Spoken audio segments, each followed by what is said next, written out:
Olá, futuristas! Sejam bem-vindos ao podcast From the Future, o podcast que te traz inovações do futuro. Eu sou Isabela Abreu, CEO da Red Fox, uma consultoria em inovação, tecnologia e futuro, e hoje eu trago um grande questionamento aqui para vocês. Vocês já imaginaram como será a comida no futuro? Então, é sobre esse tema que vamos falar hoje aqui no podcast From the Future.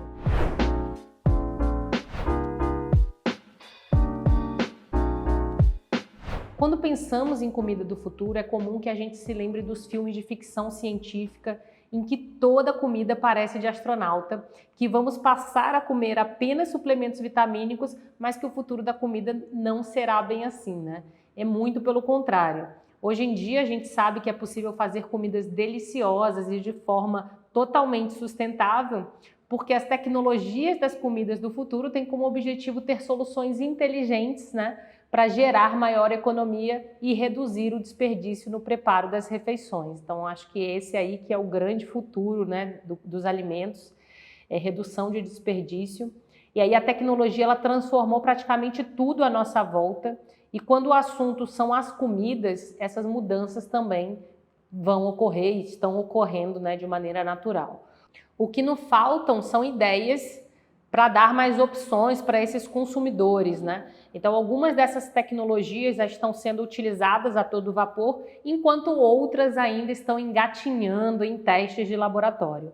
E por mais que realmente existam empresas e laboratórios voltados para a criação de novos complexos de vitaminas, a comida do futuro, ela busca ser muito mais diversa, né? Muito mais diversificada do que isso. Então a gente pode iniciar essa grande conversa aqui falando sobre as carnes vegetais.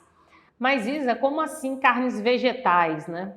Então essa é uma grande pergunta e aí é o que a gente tem visto aí cada vez mais presente nos mercados, que são os famosos hambúrgueres sem carne. A ideia, num primeiro momento, ela pode parecer esquisita para quem acabou de conhecer, mas é uma iniciativa maravilhosa, pelo menos é o que eu acho. E a grande motivação dessa busca por caminhos alternativos ao da proteína animal é a grande preocupação com os problemas ambientais e também com o bem-estar dos animais. Por isso, os cientistas eles começaram essas pesquisas, né, de ingredientes alternativos nos laboratórios.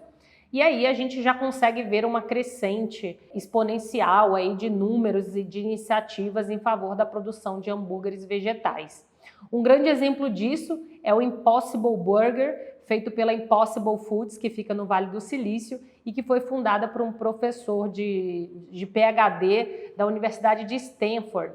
Então, Bill Gates é um dos seus investidores, já são mais de 1.000 restaurantes nos Estados Unidos que estão servindo esse produto.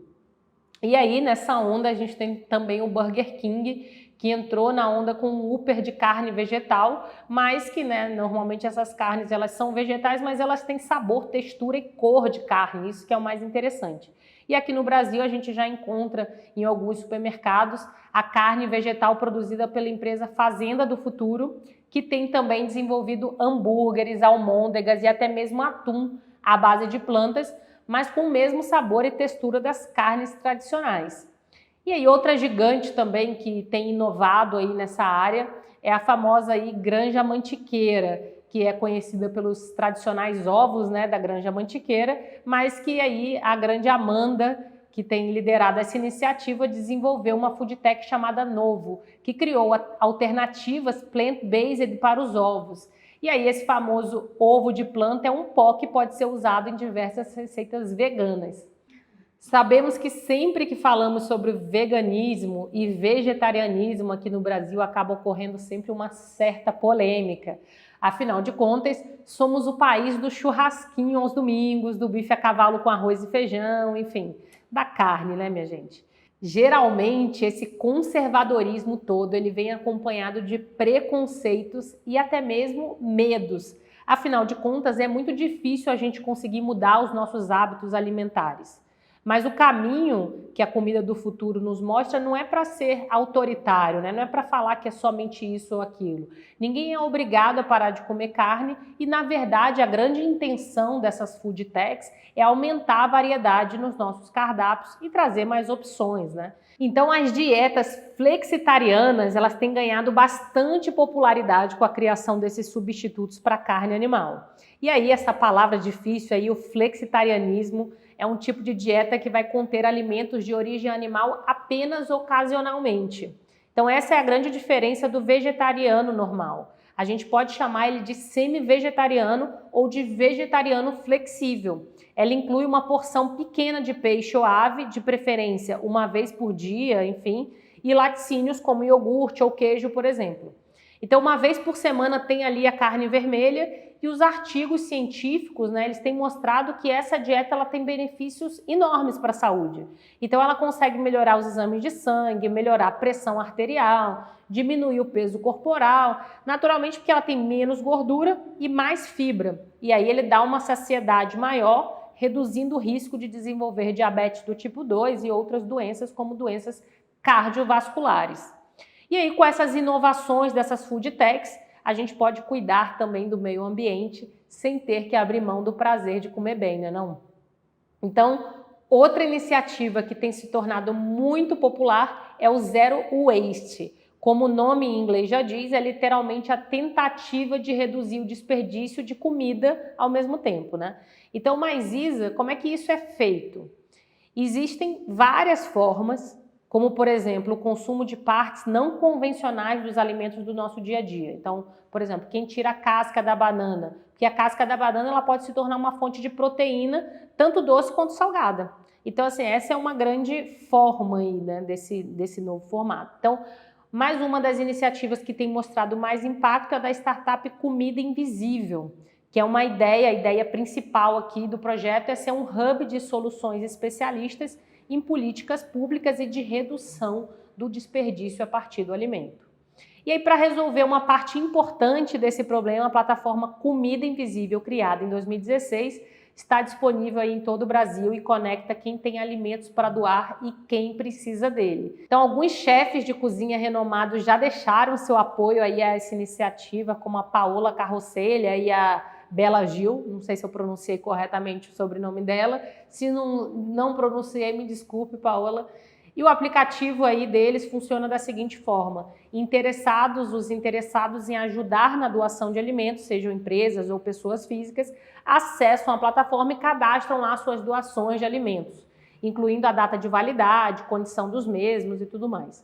E aí as pessoas interessadas nessas doações, elas requisitam os alimentos disponíveis na plataforma usando também a geolocalização. Então, tanto doador quanto donatário combinam nessa transferência desse alimento e se responsabilizam por seu armazenamento e manipulação.